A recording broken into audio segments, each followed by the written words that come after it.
Selon l'invité du journal El Huar, la France a su contrôler les axes principaux de l'État algérien, en infiltrant les services de renseignement dirigés par le général Toufik, à tel point que la Direction générale de la sécurité extérieure, service de renseignement français, était informée avant même les hautes autorités algériennes.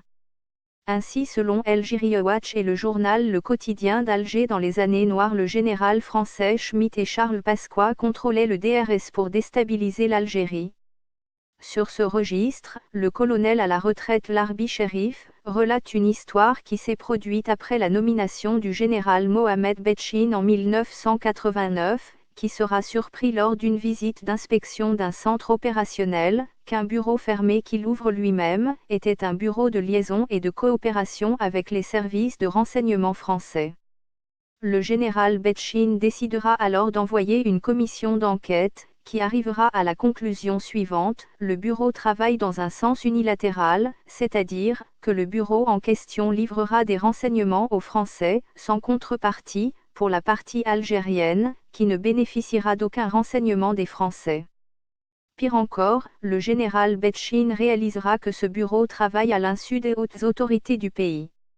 L'officier chargé du bureau sera admis à la retraite et reviendra 5 mois plus tard au service, suite à une recommandation de Larbi Belker, ancien directeur du cabinet à la présidence, et sera promu général au sein de la défunte DRS, selon Larbi Cherif, qui citera cet exemple révélateur de la mainmise de la France sur les services de renseignements algériens, post-indépendance, version Toufik. Attaque du consulat algérien à Gao, soutenue par le Maxan et la Direction générale de la sécurité extérieure. Dans la foulée, le colonel à la retraite Larbi Cherif indiquera que l'attaque terroriste du consulat algérien à Gao au Mali, perpétrée par le terroriste Belmokhtar de l'AQMI, le mois d'avril 2012 était soutenue par les services de renseignement marocains et français, le Maxan et la Direction générale de la sécurité extérieure, ainsi qu'un service de renseignement d'un pays du Golfe. Selon Larbi Cherif, le général Toufik refusera de porter assistance pour sauver les diplomates algériens, sachant, selon toujours l'invité d'El Huar, que les services de renseignements algériens étaient au courant de cette attaque terroriste et laissèrent l'initiative à l'émir terroriste. Larbi Cherif révèle encore que Mokhtar Belmokhtar, ainsi que des éléments des renseignements français, marocains et de ceux d'un État du Golfe, ont investi le consulat algérien, à Gao au Mali, et ont célébré l'événement, en sirotant des tasses de thé. Des interrogations sur l'attaque terroriste de la station gazière de Tigantourine. Le colonel Larbi Cherif s'interrogera également sur l'attaque terroriste ciblant la station gazière de Tigantourine le 16 janvier 2013, perpétrée par le terroriste Belmokhtar, soutenu par les services français, marocains et d'un État du Golfe, sachant que l'objectif visé selon le colonel Larbi Cherif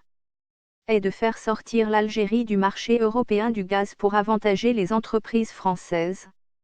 Sur ce registre, le colonel révèle que les services de renseignement des 3 pays ont sécurisé l'itinéraire au terroriste Belmokhtar, en vue de rejoindre la Libye après la chute de Mouammar el-Gheddafi, en prévision de la préparation de l'attaque contre la station gazière de Tigantourine. Larbi Cherif ajoutera que le limogeage du général Toufik, en 2015, et la dissolution de la défunte DRS, sera suivi quelques semaines plus tard, par la récupération des diplomates enlevés à Gao, après la nomination du général Bouzi, à la tête de la Direction de la sécurité extérieure.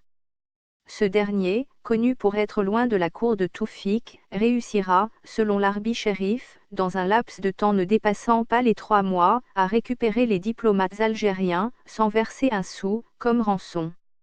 Le général Youssef Bouzi devra ainsi payer cher cette prouesse, son action de laver l'affront. Il sera démis de ses fonctions par la bande, quelques semaines avant la démission de Bouteflika et remplacé par le général Bandaou, ayant exercé de longues années en Suisse et en France.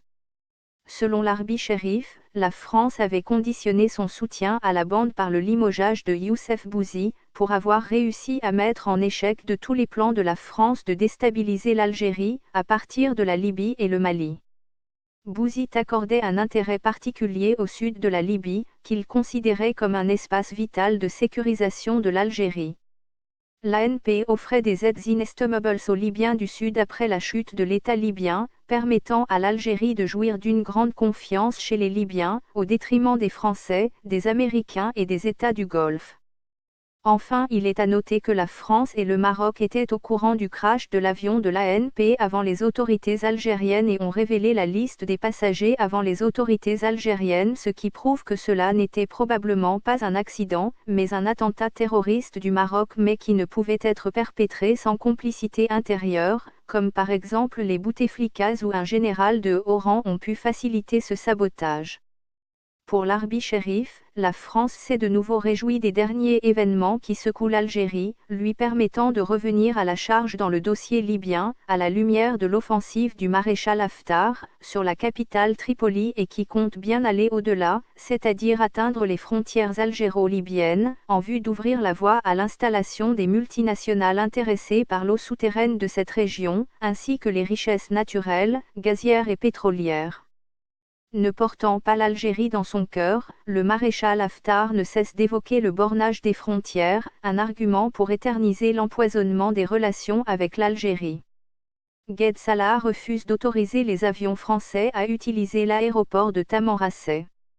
Le colonel Larbi Chérif révélera encore que le chef d'état-major de l'ANP refusera une requête émanant du général Toufik d'autoriser aux chasseurs et bombardiers français d'utiliser l'aéroport de Tamanrasset en 2014, ce qui explique d'ailleurs cette campagne de dénigrement et de désinformation menée par la France et ses relais politico-médiatiques et ses larbins en Algérie, à l'encontre de Ghaid Salah, qui refusera aussi de céder aux pressions de certains d'opter pour l'achat d'avions